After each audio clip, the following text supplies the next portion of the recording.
السلام عليكم ورحمة الله وبركاته. إن الحمد لله الأكرم الذي خلق الإنسان وكرمه وعلمه من البيان ما لم يعلم، فسبحان الذي لا يحصى امتنانه باللسان ولا بالقلم. نشهد أن لا إله إلا الله وأن محمدا عبده ورسوله. أما بعد فقد قال الله تعالى في كلامه المجيد والفرقانه الحميد. أعوذ بالله من الشيطان الرجيم. بسم الله الرحمن الرحيم.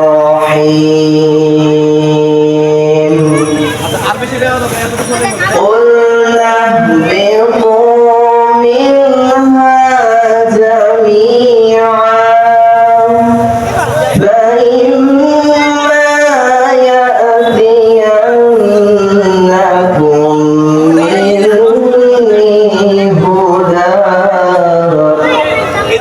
مني هدى فمن تبع هداي فلا خوف عليهم ولا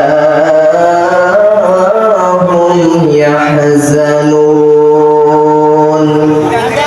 قال رسول الله صلى الله عليه وسلم: لا يؤمن أحدكم حتى أكون أحب إليه من ولده وولده والناس أجمعين. إن الله وملائكته يصلون على النبي يا أيها الذين آمنوا صلوا عليه وسلموا تسليما. اللهم صل عليه اللهم بارك عليه. আলহামদুলিল্লাহ, সমস্ত প্রশংসা একমাত্র মহান পাক রব্বুল আলামিনের জন্য, যে মহান পাক রব্বুল আলামিন দয়া করে মেহেরবানি করে অশেষ মেহেরবানি করে আমাদের সকলকে সুন্দর এই কোরআন এবং হাদিসের মাহফিলে আসার জন্য সুযোগ করে দিয়েছেন। সেই আল্লাহ পাকের দরবারে আমরা সকলেই কালিমাতুশ শুকর আদায় করছি, বলি আলহামদুলিল্লাহ। নবী করিম সাল্লাল্লাহু আলাইহি ওয়াসাল্লামের প্রতি দরুদ পাঠ করি, সাইয়্যিদুনা মুহাম্মদ, সকলেই বলছি সাল্লাল্লাহু আলাইহি ওয়াসাল্লাম। সম্মানিত উপস্থিতি, আল্লাহ রাব্বুল আলামিন কোরআনুল কারীমের মধ্যে মুসলমানদের জন্য কিছু মেসেজ, কিছু বার্তা দিয়ে দিয়েছে। আমি পবিত্র কোরআনুল কারীম থেকে একটি আয়াত এবং একটি হাদিস তেলাওয়াত করেছি। আল্লাহ রাব্বুল আলামিন তৌফিক দান করলে এই আয়াত থেকে এবং এই হাদিস থেকে সংক্ষিপ্ত পরিসরে কিছু আলোচনা করব ইনশাআল্লাহ। ওয়া মা তৌফিকি ইল্লা বিল্লাহ। সম্মানিত উপস্থিতি, আল্লাহ রাব্বুল আলামিন বলেন, কুলনা বিতু মিনহা জামিআ, আমি বলছি তোমরা এখান থেকে নেমে যাও। ফাইম্মা ইয়াতিয়ান্নাকুম মিন্নি হুদান ফামান তাবিআ হুদা, আমার পক্ষ থেকে তোমাদের জন্য একটা হুদা পাঠাবো, একটা কিতাব আমি আল্লাহ তোমাদের জন্য পাঠিয়ে দেব। তোমরা যদি ফাইম্মা ইয়াতিয়ান্নাকুম মিন্নি হুদান ফামান তাবিআ হুদা ইয়াফালা খাউফুন আলাইহিম ওয়ালা হুম ইয়াহজানুন, তোমরা যদি এই কিতাবকে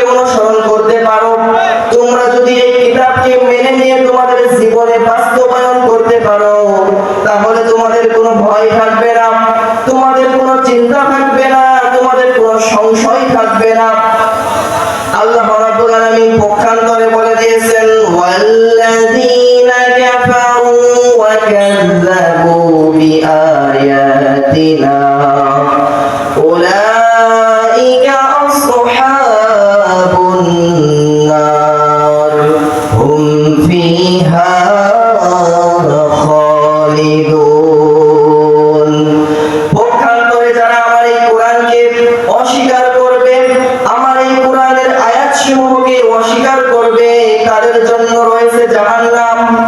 আর এই জাহান্নামের মধ্যে যারা একবার যাবে তাদেরকে চিরকাল সেই জাহান্নামের মধ্যে আগুনের মধ্যে পড়তে হবে। নাউজুবিল্লাহ।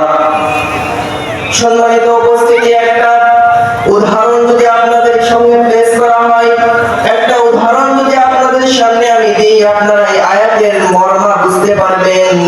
উদাহরণটি হচ্ছে আমেরিকা থেকে একটা রকেট চাঁদের উদ্দেশ্যে রওনা দিয়েছিল। 3 জন যাত্রী নিয়ে চাঁদের উদ্দেশ্যে রওনা দিয়েছিল। এমন তো অবস্থায় যখন চাঁদের উদ্দেশ্যে সেই রকেটটা রওনা দিবে, আমেরিকার নিয়ন্ত্রণ ঘাঁটি থেকে কম্পিউটার যে ব্যক্তি পরিচালনা করবে এই ব্যক্তি বলে দিয়েছিল, হে 3 যুবক, তোমরা রকেটে যাচ্ছে যাও, তোমরা চাঁদে যাচ্ছ যাও, কিন্তু তোমাদেরকে আমরা এই কম্পিউটারের মাধ্যমে যেরকম ভাবে নিয়ন্ত্রণ করব, যেরকম ভাবে তোমাদেরকে নির্দেশনা দিব, তোমরা এই নির্দেশনা যদি তোমরা মেনে চলতে পারো, এই নির্দেশনা অনুযায়ী যদি তোমরা রকেটে চড়ে চাঁদের দেশে যাও, তাহলে তোমরা দুনিয়ার মানুষ আবার দুনিয়াতেই ফিরে আসতে পারবে। আর যদি তোমরা কোন রকম কথা অমাননা করো, অস্বীকার করো, তাহলে কিন্তু তোমাদের সঙ্গে আমাদের কালেকশন বিচ্যুত হয়ে যাবে এবং তোমরা দুনিয়ার মানুষ দুনিয়াতে ফিরে আসতে পারবে না। তেমনি করে আল্লাহ রাব্বুল আলামিন বলেন, কুল্লাহবিতু মিনহা জামিআ, তোমরা জান্নাতের মানুষ, তোমরা দুনিয়াতে যাচ্ছ, তোমরা দুনিয়াতে যাবে, আমি আল্লাহর গোলামি করবে, আমি আল্লাহর দাসত্ব করবে, আমি আল্লাহর ইবাদত করবে, আমার কিতাব অনুযায়ী তোমরা জীবন পরিচালনা করবে। তা না করে যদি তোমরা কিতাব অনুযায়ী যদি তোমরা জীবনটাকে পরিচালনা না করে তোমরা নিজের মতো জীবনটাকে পরিচালনা করো, তাহলে কিন্তু তোমরা যে জান্নাত থেকে দুনিয়াতে যাচ্ছ এই জান্নাতে কিন্তু আর ফিরে আসতে পারবে না। ওয়াল্লাযিনা কাফারু ওয়া কাযযাবু বিআয়াতিনা উলাইকা আসহাবুন নার, সেই ভয়ঙ্কর জাহান্নামের মধ্যে তোমাদেরকে নিক্ষেপ করা হবে, ওই জাহান্নামের মধ্যে তোমাদেরকে নিক্ষেপ করা হবে। এই জন্য তোমরা কোন সময় এই কিতাবকে অপমাননা করবে না, এই কিতাবকে অস্বীকার করবে না।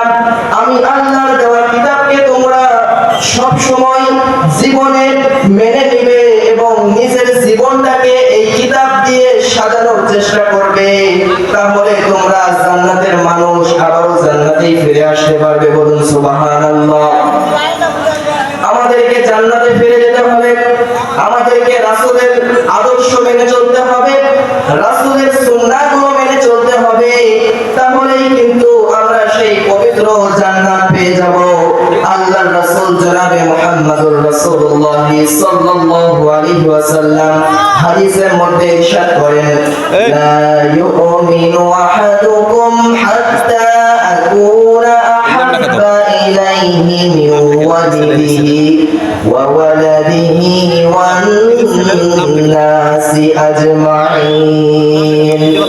আল্লাহর রাসূল বলে, ও দুনিয়ার মানুষেরা তোমরা শোনো, ও আমার উম্মতেরা তোমরা শুনে রাখো, তোমরা ততক্ষণ পর্যন্ত মুমিন হতে পারবে না যতক্ষণ না পর্যন্ত তোমরা তোমাদের পিতা মাতা, স্ত্রী, সন্তান, কাছের মানুষ, দূরের মানুষের থেকে আমি রাসূলকে বেশি ভালোবাসতে পারো। তোমরা যখন আমি রাসূলকে বেশি ভালোবাসবে, তোমার পিতা মাতা, তোমার আত্মীয় স্বজন, তোমার পরিবার পরিজনের থেকে যখন তুমি আমি রাসূলকে যখন বেশি ভালোবাসবে, তখনই তোমরা আমার উম্মত বলে গণ্য হয়ে যাবে। বলুন সুবহানাল্লাহ। আল্লাহর রাসূলের উম্মত হতে গেলে শুধুমাত্র সুন্নাত আদায় করলেই হবে না, মাথায় টুপি লাগালেই সুন্নাত আদায় করা হয় না, গায়ে জুব্বা লাগালেই সুন্নাত আদায় করা হয় না, খাওয়ার সময় মিষ্টি খাইলেই সুন্নাত আদায় করা হয় না। আল্লাহর রাসূলের যদি সুন্নাত আমরা মানতে চাই, সুন্নাত যদি আমরা পুরোপুরি ভাবে পালন করতে চাই, তাহলে আমাদেরকে নবীর জন্য জিহাদ করতে হবে। মান সাব্বা নাবিয়ান ফাকতুলু, আল্লাহর রাসূলকে যখন কেউ কটূক্তি করে গালি দেবে, আল্লাহর রাসূলকে নিয়ে যখন কোন স্বৈরাচার বাজে কথা বলবে, তখন আমাদেরকে কিন্তু চুপ থাকা যাবে না, তাহলে কিন্তু আমরা নবীর উম্মত হতে পারবো না। এই জন্য আল্লাহর রাসূলকে যখন কেউ কটূক্তি করে গালি দেবে, তখন কিন্তু আমাদের চুপ থাকা যাবে না। আমরা যদি সাহাবীর জীবনী একটু শুনি, সাহাবী রাদিয়াল্লাহু তাআলা আনহু কিভাবে আল্লাহ রাসূলকে ভালোবাসতেন, কিভাবে মহব্বত করতেন, এই ঘটনাগুলো যদি আমরা শুনি এবং নিজের জীবনে মেলাতে পারি, তবেই কিন্তু আমরা খাঁটি উম্মত বলে গণ্য হব। সম্মানিত উপস্থিতি, আল্লাহর রাসূল জনাবে মুহাম্মদুর রাসূলুল্লাহ সাল্লাল্লাহু আলাইহি ওয়াসাল্লামের এক সাহাবী, নাম ছিল তাই উবাইদুল্লাহ ইবনুল জাররাহ। এই উবাইদুল্লাহ ইবনুল জাররাহ যখন বদরের যুদ্ধ শুরু হয়ে গেল, বদরের যুদ্ধের মধ্যে যখন 313 জন সাহাবী 313 জন সৈন্য নিয়ে যখন ইসলামের পক্ষ থেকে যুদ্ধ শুরু হবে, তখন কাফের মুশরিকদের পক্ষ থেকে 1000 সৈন্যবাহিনী। কিভাবে এই দুই দল যুদ্ধ করবে, এমন তো অবস্থায় যখন যুদ্ধ শুরু হয়ে গেল, এই ইসলাম ধর্মের নবীর পক্ষ থেকে যখন 313 জন সৈন্যবাহিনী নিয়ে যখন যুদ্ধ শুরু হয়ে গেল এবং কাফেরদের পক্ষ থেকে যখন 1000 সৈন্যবাহিনী নিয়ে যুদ্ধ শুরু হয়ে গেল, এমন তো অবস্থায় আল্লাহর রাসূল সাল্লাল্লাহু আলাইহি ওয়াসাল্লামের সাহাবী উবাইদুল্লাহ ইবনুল জাররাহ যুদ্ধের ময়দানে তরবারি নিয়ে সামনের দিকে এগিয়ে যাচ্ছে। এমন তো অবস্থায় তার সামনে দিয়ে আসতেছে কাফেরদের পক্ষ থেকে উবাইদুল্লাহ ইবনুল জাররাহর পিতা, নিজের পিতা ইসলামকে দমানোর জন্য, ইসলামকে পরাজিত করার জন্য তিনি তার সন্তানের দিকে হাতিয়ার নিয়ে, তলোয়ার নিয়ে এগিয়ে আসছে। আর ইসলামকে বিজয় করার জন্য, ইসলামকে জিতিয়ে দেওয়ার জন্য উবাইদুল্লাহ ইবনুল জাররাহ তার সন্তান সামনের দিক থেকে এগিয়ে যাচ্ছে। আর উবাইদুল্লাহ ইবনুল জাররাহ মনে মনে চিন্তা করতেছে, আমার বাবা কাফেরদের দিক থেকে আসতেছে, আমি মুসলমানের দিক থেকে যাচ্ছি। আমি যদি আমার বাবাকে এখন পরাজিত করে দিই, আমার বাবাকে যদি এখন হত্যা করে ফেলে দিই, তাহলে কিন্তু এটা আমার গুনাহ হবে। কারণ তিনি আমার জন্মধারিণী, তিনি আমাকে জন্ম দিয়েছে সেই বাবা, এই বাবাকে তো আমি হত্যা করতে পারবো না, আমার কষ্ট লাগবে। এরকম ভেবে তিনি যুদ্ধের ময়দানে আর সামনে এগোতে পারলেন না, তিনি সামনে গেলেন না। এমন তো অবস্থায় তার মনের মধ্যে আবারও চিন্তা হলো, যদি আমি আজকে আমার বাবাকে পরাজিত না করি, আমার বাবাকে হত্যা না করি, তাহলে কিন্তু ইসলামটা হেরে যাবে আর কাফের মুশরিকেরা কিন্তু বিজয় হয়ে যাবে। এটা কিন্তু দেখা শোভা পাই না। এই জন্য কাফের মুশরিকদেরকে পরাজিত করার জন্য উবাইদুল্লাহ ইবনুল জাররাহ রাঙা তরবারি নিয়ে তার বাবাকে হত্যা করে ফেলল। হত্যা করার পর ইসলামটা বিজয়ী হয়ে গেল এবং কাফেরদের পক্ষগুলো 1000 সৈন্যবাহিনী নিয়ে এসেছিল, কিন্তু তারা পরাজয় হয়ে গেল। বলুন সুবহানাল্লাহ। এমন তো অবস্থায় যখন কাফেররা পরাজিত হয়ে গেল, ইসলাম ধর্ম যখন বিজয় লাভ করলো, এমন তো অবস্থায় মসজিদে নববীর মধ্যে সকল সাহাবী একত্রিত হয়ে আনন্দ উল্লাস করতেছে। ইসলাম ধর্ম বিজয় হয়ে গেছে, যার জন্য প্রত্যেকটা সাহাবী হাসি আনন্দ উল্লাস করতেছে। এমন তো অবস্থায় উবাইদুল্লাহ ইবনুল জাররাহ মসজিদে নববীর এক কোণায় গিয়ে মাথা ঢুকে ঢুকে কান্না করতেছে। এমন তো অবস্থায় আল্লাহর নবী জনাবে মুহাম্মদুর রাসূলুল্লাহ সাল্লাল্লাহু আলাইহি ওয়াসাল্লাম ডাক দিয়ে বলে, রে সাহাবী উবাইদুল্লাহ ইবনুল জাররাহ, তুমি কেন কান্না করতেছো? তোমার জন্যই তো আজকে ইসলামটা বিজয় হয়ে গেছে, তোমার জন্যই আজকে কাফেররা পরাজিত হয়ে গেছে, তুমি তো ইসলামকে বিজয় করেছো, তোমারই তো বেশি খুশি হওয়ার কথা। তুমি খুশি না হয়ে কান্নাকাটি করতেছো কেন? এমন তো অবস্থায় পাশ থেকে অন্যান্য সাহাবীরা বলতেছে, ইয়া রাসূলুল্লাহ, ইয়া হাবিবাল্লাহ, আজকে যেই উবাইদুল্লাহ ইবনুল জাররাহ তার বাবাকে হত্যা করে ইসলামকে বিজয় করেছে, যার কারণে তার বাবার কষ্টে তিনি কান্নাকাটি করতেছে। এমন তো অবস্থায় আল্লাহর রাসূল জনাবে মুহাম্মদুর রাসূলুল্লাহ সাল্লাল্লাহু আলাইহি ওয়াসাল্লাম ডাক দিয়ে বলেন, রে উবাইদুল্লাহ ইবনুল জাররাহ, তোমার কষ্ট পাওয়ার কোনো কারণ নাই, তোমার চিন্তার কোনো কারণ নাই। কারণ তুমি তোমার বাবা তো ছিল কাফের আর তুমি তো ছিলে মুসলিম ধর্মের আমার সাহাবী। তুমি তোমার বাবাকে হত্যা করেছো, ইসলাম ধর্মকে বিজয় করে দিয়েছো। তোমার প্রতি আল্লাহ আলামিন একটু অসন্তুষ্ট হয় নাই। আল্লাহ রাব্বুল আলামিন তোমার জন্য জান্নাতের সবগুলো দরজাই খুলে দিয়েছে, বলুন সুবহানাল্লাহ। আল্লাহ রাব্বুল আলামিন উবাইদুল্লাহ ইবনে জাররার জান্নাতের প্রত্যেকটা দরজাই খুলে দিয়েছে।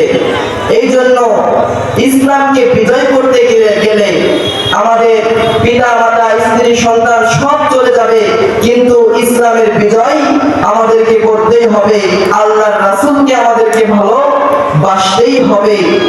উর্দু ভাষায় যদি বলি, মেরে কুছ বল मैं तुझे छोड़ दूंगी, मेरे बाप को कुछ बोल मैं तुझे छोड़ दूंगी, मेरे आका के कुछ बोल काट देंगी। যদি তুমি আমাকে কিছু বলো আমি তোমাকে ছেড়ে দেব, যদি তুমি আমার পরিবার পরিজনকে নিয়ে আমার বাবাকে নিয়ে কিছু বলো আমি তোমাকে একটু গালিগালাজ করে ছেড়ে দেব, কিন্তু মেরে আকা কে কুছ বল, আমার নবীকে নিয়ে যদি কোনো ব্যক্তি কটূক্তি করে গালি দেয়, আমার নবীকে নিয়ে যদি কোনো ব্যক্তি আবোল তাবোল বাজে মন্তব্য করে, ওই ব্যক্তিকে কিন্তু আমরা কখনোই ছেড়ে দিব না ইনশাআল্লাহ। যারা নবীকে নিয়ে কটূক্তি করবে, নবীকে নিয়ে গালি দেবে, এদের কিন্তু ছেড়ে দেওয়া যাবে না। আপনি নবীর উম্মত বলে দাবি করেন, আপনি নবীর উম্মত, আপনি নামাজ পড়েন, রোজা রাখেন, আপনি সব করেন, টুপি জুব্বা পরে থাকেন, আপনি সব সুন্নাত মানেন, কিন্তু আল্লাহর রাসূলকে যখন কটূক্তি করে কেউ গালি দেয়, আল্লাহর রাসূলকে যখন কেউ অপমান করে, আপনি নবীর উম্মত হয়ে চুপ থাকলে কিন্তু আপনি নবীর উম্মত হতে পারবেন না। আপনি যদি নবীর উম্মত হতে চান তাহলে আল্লাহর রাসূলের প্রতিবাদ করতে হবে। আল্লাহর রাসূলকে কিছু বললে আমরা চুপ থাকবো না, আমরা প্রতিবাদ করব, প্রতিবাদের জন্য আমরা এগিয়ে যাব। যেমন করে সাহাবী উবাইদুল্লাহ ইবনে জাররাহ প্রতিবাদ করে তার পিতাকে খুন করে ফেলেছিল এবং ইসলাম ধর্মকে জিতিয়ে দিয়েছিল, ইসলাম ধর্মের বিজয় এনেছিল। এইরকম ভাবেই আমাদেরকে ইসলাম ধর্মটাকে বিজয় করার জন্য আমাদের সকলকে আমাদের আল্লাহর রাসূলকে ভালোবাসতে হলে আমাদের সামনে যাই আসুক না কেন, পরিবারের যাই আসুক না কেন, তাকে ছেড়ে দেওয়া যাবে না। আল্লাহর রাসূলের মহব্বত আল্লাহ আমাদের মধ্যে পয়দা করে দিক, সকলে বলছি আল্লাহুম্মা আমিন। আল্লাহ রাব্বুল আলামিন আরো কিছু কথা বলেছেন। 17 শ্রেণীর মানুষকে আমি আল্লাহ রাব্বুল আলামিন জান্নাতের মধ্যে ঢুকতে দেওয়া তো দূরের কথা, জান্নাতের আশেপাশে আমি যেতে দিব না। কিন্তু ওই শ্রেণীর মানুষগুলো দুনিয়াতে থাকা অবস্থায় নেক আমল করে, তাহাজ্জুদ গুজারি বান্দা ছিল, কিন্তু তারপরেও তারা জান্নাতের মধ্যে প্রবেশ করতে পারবে না। তাদের জন্য আল্লাহ রাব্বুল আলামিন তার সুখময় জান্নাতটা হারাম করে দিয়েছে। চলুন আমরা সময় যতটুকু পাওয়া যায় কয়েকটা কথা আমরা শুনে আসি।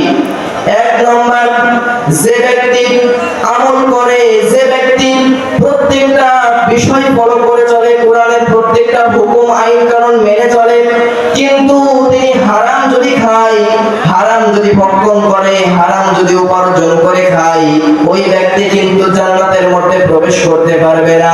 ওই ব্যক্তির জন্য আল্লাহর জান্নাত, আল্লাহর সুখময় জান্নাতটা কিন্তু হারাম বলে ঘোষণা হয়ে গেছে।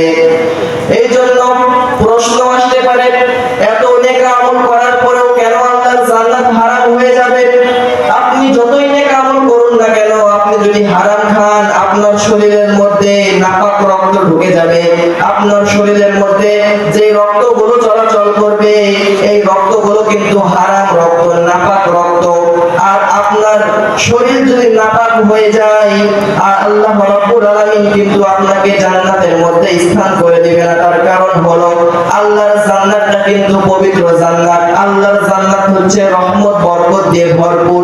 ওই জান্নাতের মধ্যে কিন্তু আল্লাহ রাব্বুল আলামিন নাপাক কোনো জিনিস, নাপাক কোনো বস্তু রাখবে না।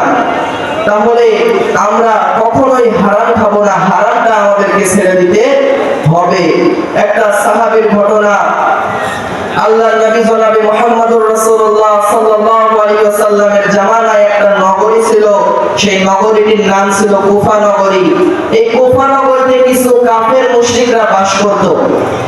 এই কাফের মুশরিকরা বাস করত, আর মক্কা থেকে কিছু হুজুরেরা এই কাফের মুশরিকদেরকে ইসলামের দাওয়াত দেওয়ার জন্য আসতো, কালেমার দাওয়াত দেওয়ার জন্য আসতো। কালেমার দাওয়াত দিত, কিন্তু কুফা নগরীর এই কাফের মুশরিকগুলো কখনোই মেনে নিত না, কখনোই তারা ইসলাম ধর্মকে গ্রহণ করার জন্য রাজি হতো না। এমন তো অবস্থায় কাফেরদের মাথার মধ্যে একটা চিন্তা ছিল, যদি হুজুরদের কথা আমরা না শুনি তাহলে কিন্তু হুজুরেরা আমাদের জন্য বরদোয়া দিয়ে দিবে, আর যদি হুজুরেরা আমাদের জন্য বরদোয়া দিয়ে দেয় তাহলে কিন্তু আমাদের কোনো ক্ষতি হয়ে যেতে পারে। এই জন্য কাফেররা একটা বুদ্ধি পরামর্শ করলো, একটা মিটিং করলো। মিটিং করার পর তারা মুসলিম জাতিকে, মুসলিম হুজুরদেরকে তারা নিজেদের কাফের সম্প্রদায়ের মধ্যে দাওয়াত দিল। দাওয়াত দেওয়ার পরে বলল, হে হুজুরেরা, আপনারা আমাদের কাছে আসেন দাওয়াত খাওয়ার জন্য। দাওয়াত খাবেন, খাবার পরে আপনাদের হাতে হাত রেখে আমরা কালেমা পড়ে মুসলমান হয়ে যাব। এমন তো অবস্থায় সেই দাওয়াতটা কবুল করার জন্য, দাওয়াত গ্রহণ করার জন্য সেই হুজুরেরা কুফা নগরীতে চলে গেল। কুফা নগরীতে যাবার পরে সেই হুজুরদেরকে সেই কাফের মুশরিকেরা যুক্তি পরামর্শ করে হারাম খাবার তার পেটের মধ্যে ঢুকায়া দিল। এমন তো অবস্থায় হুজুরদের শরীরের মাংস, রক্ত সবকিছু নাপাক হয়ে পরিণত হয়ে গেল, নাপাক হয়ে গেল।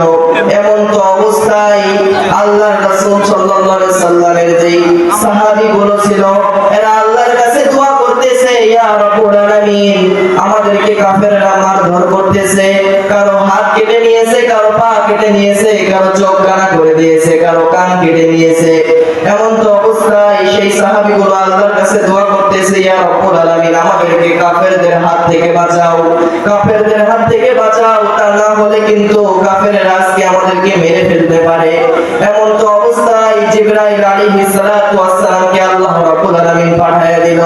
দেওয়ার পর জিবরাইল আলাইহিস সালাতু ওয়াস সালাম সাহাবীদের কাছে এসে ঘোষণা করে দিল, রে সাহাবীরা, তোমরা যতই দোয়া করো না কেন, তোমরা যতই ইবাদত বন্দেগী করো না কেন, তোমাদের পেটের মধ্যে হারাম খাবার সেই কাফের মুশরিকেরা ঢুকাইয়া দিয়েছে, যার কারণে তোমাদের রক্ত মাংস এখন অপবিত্র হয়ে আছে, যার কারণে 40 দিন পর্যন্ত তোমরা এখন যতই ইবাদত বন্দেগী করো না কেন, যতই দোয়া করো না কেন, আল্লাহ রাব্বুল আলামিন তোমাদের একটা দোয়াও কবুল করবে না। সম্মানিত উপস্থিতি, এই হাদিস থেকে আমরা এটাই শিক্ষা নেব যে আমাদের শরীরের মধ্যে জেনে হোক আর না জেনে হোক, যদি হারাম খাবার ঢুকে যায় তাহলে কিন্তু আমাদের রক্ত মাংস নাপাক হয়ে যাবে। আর এই নাপাক শরীর নিয়ে কিন্তু আল্লাহর ইবাদত বন্দেগী করলে আল্লাহ রাব্বুল আলামিন আমার আপনার ইবাদত কবুল করবে না। এই জন্য আমি আপনাদেরকে অনুরোধ করব, যারা আমরা জেনে বুঝে হারাম খাই, তারা আজ থেকে আমরা হারাম খাওয়া ছেড়ে দেব। আল্লাহ রাব্বুল আলামিন আমাদেরকে কোরআন এবং হাদিসের সহিহ বুঝ দান করুক। সকলে বলছি আল্লাহুম্মা আমিন। সম্মানিত উপস্থিতি, আমি ছোট্ট মানুষ, আল্লাহ রাব্বুল আলামিন আমাকে যতটুকু তৌফিক দিয়েছেন আমি কোরআন এবং হাদিস থেকে কিছু বলার চেষ্টা করেছি। আল্লাহ রাব্বুল আলামিন যেন আমাকে বড় একজন আলেম হিসেবে কবুল করে সকলে আমার জন্য দোয়া করবেন। এই বলে আমি আমার সংক্ষিপ্ত আলোচনা শেষ করছি। আসসালামু আলাইকুম ওয়া রাহমাতুল্লাহ।